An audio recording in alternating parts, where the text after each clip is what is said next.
na kukufunza fursa mbalimbali za kutengeneza kipato kwa njia ya kidijitali ama kwa njia online.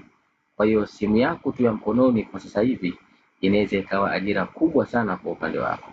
So karibu katika video hii, utajifunza namna ya kutumia robot kwa usahihi kwa ajili ya kufanya biashara ya trading. So you are most welcome. Crypto Island Pro inakufundisha fursa mbalimbali za online. Simu yako ndio ajira yako kwa sasa. Karibu funze nasi kwenye ulimwengu wa kidigitali. Okay, hii ni episode 2. Tunazungumzia kuhusu fursa ya biashara ya trading. Fursa gani ambayo inaweza ukaitumia kuweza kutengeneza kipato either kwa muda wako wa ziada au muda wako wote. So karibu tujifunze utangulizi wa Royal Q Robot. Okay, so kwanza kabisa tunapaswa kuelewa malengo ya presentation yetu ya leo. Presentation yetu ya leo itatufunza kuelewa nafahamu kwamba kuna wengi sana wanatumia hii system ya Royal Q Robot, lakini kwa namna moja ama nyingine hawajui namna ya kuitumia, na ndio maana hawakuwa wanapata kipato cha kujitosheleza. Kwa hiyo lazima uelewe kwanza, before kuanza biashara yote ile ya online, inabidi uelewe kwanza hiyo ni biashara ya aina gani. Kwa hiyo tutaangalia Royal Q ni nini, lakini pia historia yake kwa ufupi, kukufanya utambue muundo wa Royal Q au miundo jinsi ilivyotengenezwa. Kuna trading tools, na part ya pili inaitwa affiliate compensation system. Okay, lakini pia malengo mengine ya presentation yetu ni kwamba itakuwezesha kuweza kujua faida za Royal Q. Kwa nini utumie Royal Q au kwa nini watu wengine wanatumia? Na bila shaka nimeona watu wanatumia wanatengeneza faida kubwa sana, lakini wapo wengine ambao nimewaona wanatumia wanatengeneza faida ndogo sana. Sasa kuna nini kati yake ambacho kinatofautisha mambo haya mawili huwa yanatokea? Lakini pia utaweza kuelewa wajibu wa mtumiaji. Okay, so hayo ni malengo yetu ya presentation yetu ya leo. So let us go. Yes. Royal Q ni nini? Royal Q ni application software. Kumbuka watu wengi wanahisi Royal Q ni kama robot lenye mavyuma. Hapana. Hii ni software tu au ni kama application inayotumika kwa ajili ya kufanya trading za crypto automatic, crypto trading bot. Tukumbuke kwamba hizi trading unaweza ukafanya mwenyewe au ukazifanya kupitia hizi AI system. Tukumbuke kwamba ulimwengu wa sasa hivi umekuwa mkubwa sana katika mambo ya artificial intelligence. Kwa hiyo kutakuwa kuna ugumu kidogo kama ukifanya trading mwenyewe na ukifanya trading kwa kutumia AI. Mambo mengi sana yanarahisika kupitia hizi AI system, lakini pia hutumika kufanya manunuzi na mauzaji ya crypto kiautomatic. Okay, kwa kama tunavyofahamu biashara ya nature trading ni kwamba tunanunua soko likishuka na tunauza soko likipanda. Okay, kwa hiyo yeye atakuwa na mfumo wa kufanya automatic kwa jinsi namna ambavyo utakapomseti, atanunua soko likishuka na atauza soko likipanda kwa mujibu ambavyo unavyomseti wewe mwenye binafsi. Kwa hiyo hii inafanya kazi kwa kuunganishwa na crypto exchange kupitia API. Okay, sasa API ni nini? API ni application programming interface. Hii ipo kama daraja ambalo linawezesha program moja kuwasiliana na program nyingine. Okay, kwa hiyo kumbuka program ya Royal Q ama software inatumia hii application programming interface kwa ajili ya kuunganisha application yenyewe pamoja na application ya kutrading. Okay, Royal Q ni tools ya kiteknolojia. Kumbuka hii sio benki wala sio broker. Okay, kwa sababu haihifadhi fedha yako yote. Hii ni application tu ambayo ipo kwa ajili, ni kama tools au ni kama remote. Okay, una TV yako nyumbani. Sasa kuna baadhi ya button huwa hazipo kwenye TV, kwa hiyo zitakuwa kwenye remote. Alright? Yes. Kwa hiyo kwenye remote unakuta kuna mambo mengi sana. Kwa hiyo hata kwenye hii Royal Q Robot imekuwa designed katika namna ambayo kuna baadhi ya setup kwenye exchange yenyewe, mfano kama Binance au HTX, Bybit, exchange hizi ambazo zinazotumika kwa ajili ya kufanya trading, kuna baadhi ya setup hazina. Sasa kama hazina, RoQ wametengeneza mfumo ambao umeunganisha setup nyingi kwa ajili ya wewe kuweza kufanya trading ndani ya exchange yako. Okay, kwa ni tools ya kiteknolojia ambayo ipo kwa ajili ya kuwasaidia watu kupata setup nyingine ambazo zitakazotumika au zinazoleta urahisi wa watu kuweza kutrade ambazo kwenye exchange yenyewe kawaida hakuna kabisa. Okay, so hiyo ni RoQ ni nini, lakini historia fupi ya RoQ kwa ufupi sana ni kwamba RoQ imeanzishwa tokea mwaka 2017 kama trading robot ya cryptocurrency. Tukumbuke kutoka 2017 mpaka sasa hivi takriban miaka 9, maana yake mbaki ya mwaka mmoja tu kutimiza miaka 10. Kwa hiyo kama ni mtaalamu wa biashara, maana yake utaweza kujua kwamba sustainability yake imeweza kuchukua muda mrefu, sasa hivi inakaribia kuingia katika phase za mwisho. Okay, so mwanzilishi alianzisha RoQ anaitwa Mr. Ching Kuang Yang na ilisajiliwa chini ya Royal Quantifying Investment Management. Hii ni kampuni ambayo iliyo na mahusiano na kimataifa, mfano kama address yake ipo California, USA pamoja na Singapore.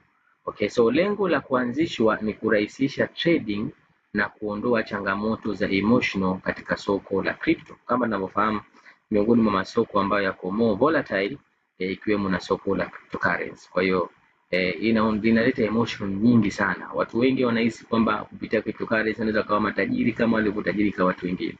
So hizi emotional sometimes zinapelekea watu kuweza kuingia pabaya, na ndio maana likaja robot kwa ajili ya kupunguza hizo emotions za kibinadamu, kwa sababu robot unampa setup, anaenda na kutengenezea biashara kwa mujibu wa trading plan. Kwa hiyo anakuwa na trading plan, ana setup plan unampa, anaingia sokoni, anatengeneza faida na kuletea kama jinsi inavyotakikana. So lakini pia tuhakikishe kwamba au point of notes ni kwamba trading bond zilikuwa zikipanda umaarufu duniani.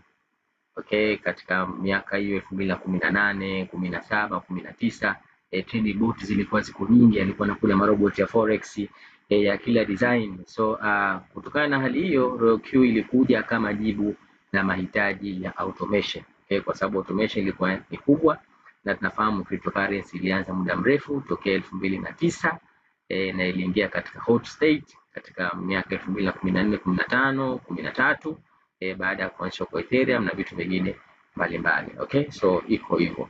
Lakini pia kitu cha kuzingatia zaidi, maendeleo ya RoQ. RoQ iliendelea vipi? Kuanzia 2017 RoQ ilianza kuboreshwa taratibu.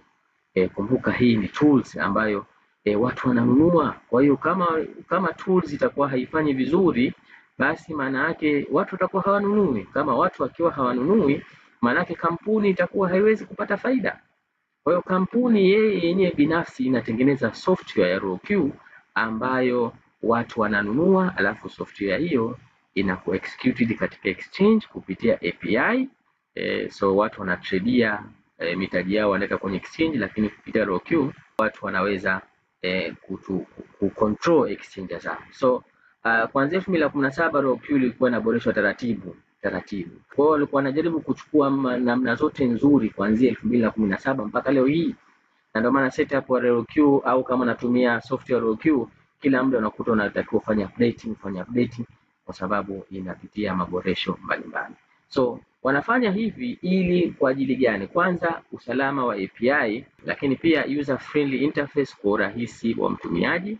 Kwa hiyo RoQ imetengenezwa katika mfumo ambao ni rahisi, hata mtu ambaye hakuwahi kupita skuli kabisa au mtu ambaye haelewi, basi iweze kuwa rahisi kwa kila mtu ambaye atakayeweza kuitumia. Okay, sio kwa maengineer peke yake au sio kwa watu specific wa aina fulani. Lakini pia automation ya mikakati ya trading inatumia trading tofauti ikiwemo grid trading mbalimbali, ikiwemo matingale utakuja kuona huko mbele, ikiwemo future na nyinginezo. So inatumia mikakati mbalimbali. Lakini pia mwaka 2021 mfumo ulipanuka kimataifa. Kwa sababu gani? Kwa sababu before mwaka 2021 RoQ ilikuwa inauza tu maroboti yake.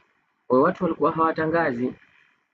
Kwa hiyo kama kuna mtu ana robot la RoQ analifanyia kazi, alafu linamtengenezea faida yeye au anapata yeye peke yake, hakukuwa na mfumo yeye kumwambia mwingine, kwa sababu hata kama anamwambia mwingine yeye atakuwa hanufaiki na chochote.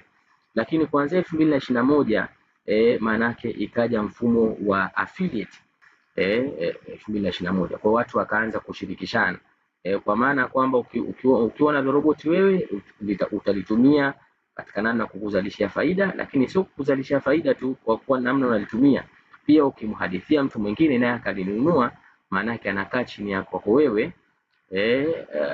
Kitendo cha kununua tu mtu baada ya kumhadithia, maana yake wewe unakuwa unalipwa, lakini yule mtu kwa kadri anavyozidi kufanya trading kwa kila profit au faida atakayoipata kuna asilimia kadhaa na wewe utakuwa unapata.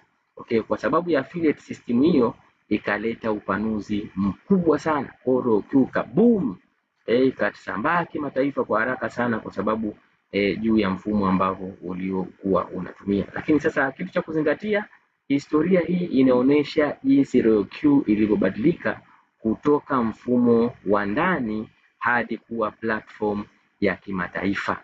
Okay, kwa hiyo iko hivyo. Lakini pia sambamba na hilo ni kwamba muundo wa ROQ ukoje?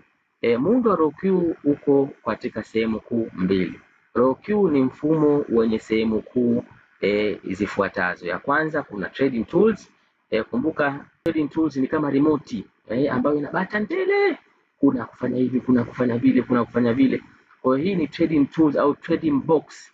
Kama ni fundi wa gari, fundi wa magari manake una box ambayo ina spana zote, ina tester zote, ina system zote, na kila mfumo ukija mpya juu ya maboresho ya mafundi wa magari, kila mfumo ukija mpya manake tools ile inakuwa unayo kwenye box yako.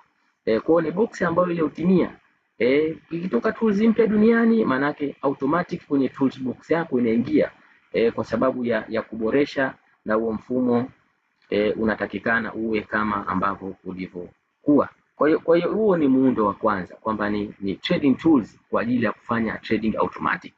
Lakini pia sehemu nyingine ukiacha trading tools, kuna sehemu inaitwa affiliate au compensation system, ni mfumo wa kushirikisha watu. Okay, kwa mifumo hii huwa haingiliani. Unaweza ukatumia ROQ ukasema bwana mimi sitaki kushirikisha mtu, mimi nataka nitumie mimi kama mimi tu inizalishie faida, basi kwa utatumia wewe, itakuzalisha faida kwa mujibu ambavyo itakufanya trading. Lakini mwingine anasema mimi nina uwezo wa kuambia watu wengine. Kama unaweza kuambia watu wengine kupitia wanunue marobot na wao, basi kampuni haikuachi mkono, itakulipa kwa kadri kazi unayoifanya na itakulipa kipato kizuri.